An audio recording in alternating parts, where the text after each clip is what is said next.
Welcome to my podcast. I'm your host, Victor Vogel. I want to let everyone know that I'm starting a subscription for my podcast. You can get an advance notice of all my podcasts for a subscription fee. I will be conducting a live 1-hour session a couple of times a month to answer questions about using communication to improve relationships and your professional career. Think of it as having your own personal leadership coach. Everyone who subscribes will also get access to my 40-minute webinar on how to build trust through effective communications. You won't want to miss that. Plus, you can enroll in my private Facebook group where you can interact with other subscribers and let me know what you would like me to discuss in future podcasts. I'm offering my subscribers an opportunity to be live guests and discuss how to improve through the use of effective interpersonal communication. So watch for the subscription announcements.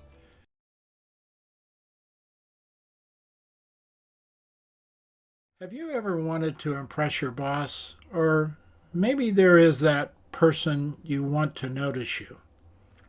We all need to be impactful during various times of our lives. How to be more impactful? That's coming up next. I've noticed that Marjorie Taylor Greene gets an excessive amount of press.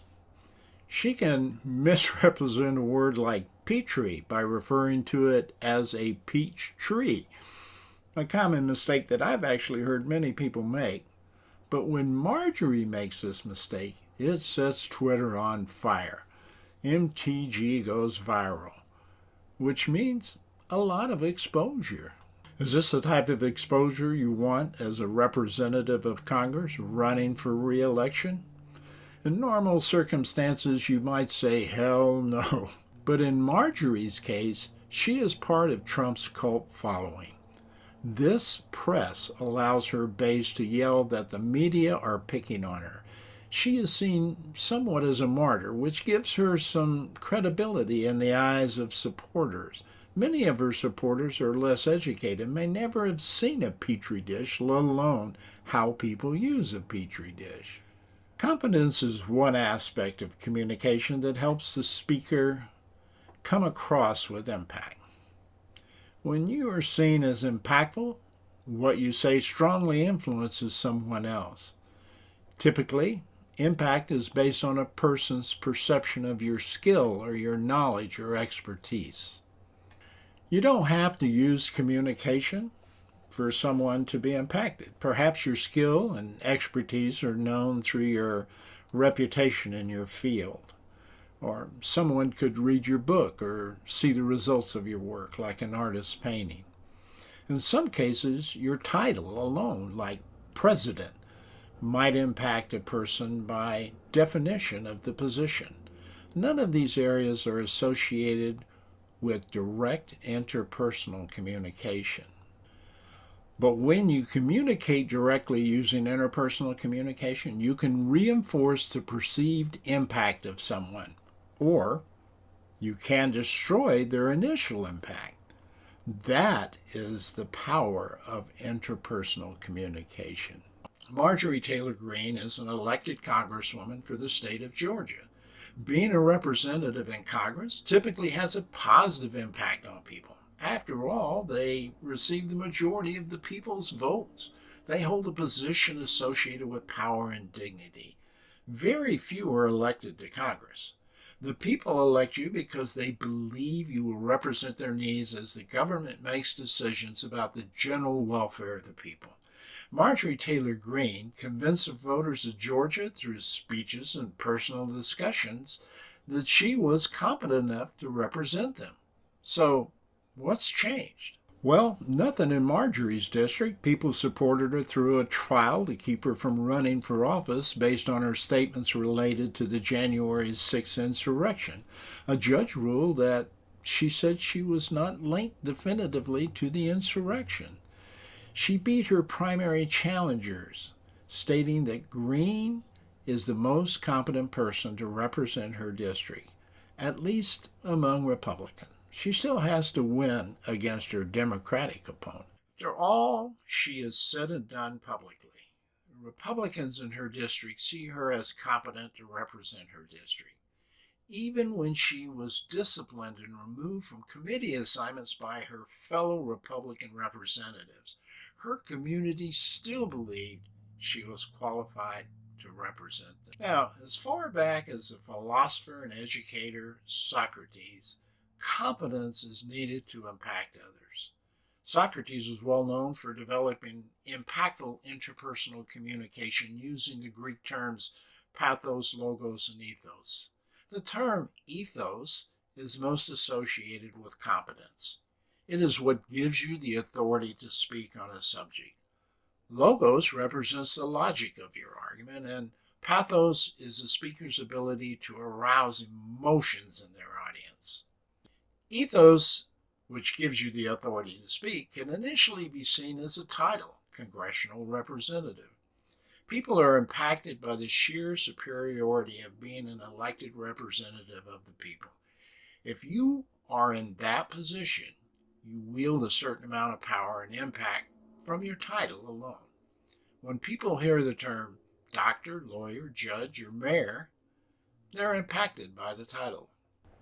Yet, as we have seen with MTG, the title doesn't necessarily represent the person's competence. Unlike being hired as a CEO of a corporation where you're vetted based on your prior success and delivery of leadership and business skill sets, to be a representative, you only need to acquire the votes of the people you represent. The people in a district don't require a background of employment or integrity evaluation. They base their decision on whether they like the person or not, often subjective, and sometimes whether they are simply a Republican or a Democrat.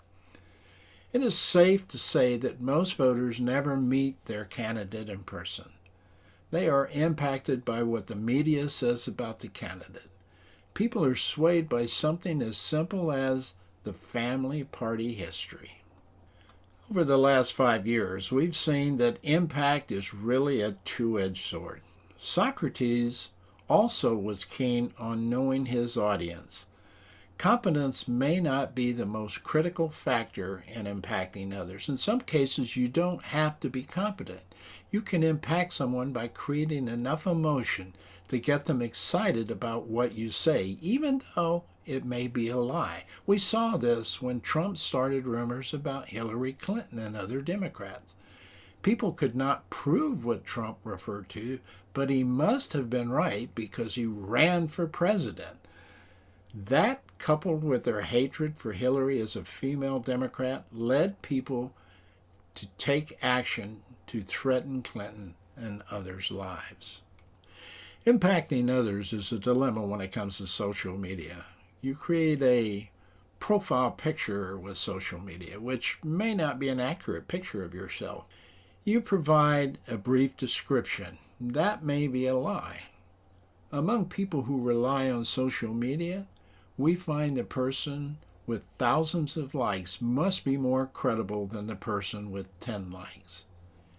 People assume more likes relate to more credibility. Therefore, you are impacted by the person with thousands of followers. Trump had millions of followers on Twitter, but Twitter canceled the account for promoting lies. Also, there are bots who have thousands of likes, but they're not even real people. So have you ever been to a party and someone started a conversation, they kept talking about how much success they've had, how much money they were making, and all you did was say yes and sure and all those compliments until you found a point where you could escape the conversation? Most likely the person felt that they impressed you, while at the same time you were not impressed and looking for an escape. Your finding a way to end the conversation points to the importance of feedback. If you're trying to impact someone for the right reasons, verbal and nonverbal feedback is the best way to know if they were genuinely influenced. If the person maintains eye contact and their body posture indicates they were paying attention, you're most likely having an impact. If they ask viable questions about your discussion or repeat back that they recognize your enthusiasm, you're likely impacting them. I want to leave you with a few key points. Your purpose for impacting another determines if you're impacting them or unduly trying to influence them. If you use deception or lies to impact others, your success often depends on your audience. If you tell them what they want to hear, even if that is wrong, you aren't impacting them. You're unduly influencing them. You're creating a cult. To impact others, you must appear competent. You must possess ethos. During interpersonal communication, your chances of impacting someone expands when ethos is present. You're perceived as credible. Competence plays a significant role in credibility. In addition, if your discussion is logical and stirs the emotions of your listeners, you greatly enhance your chances of being impactful. Lastly, you cannot know if you were impactful or ignored without establishing the feedback loop during a dialogue. I'm Victor Vogel. All my opinions are my own and not those of any other person or entity. Until the next time, if you want to be impactful, make sure all your communications with others is instructive and beneficial.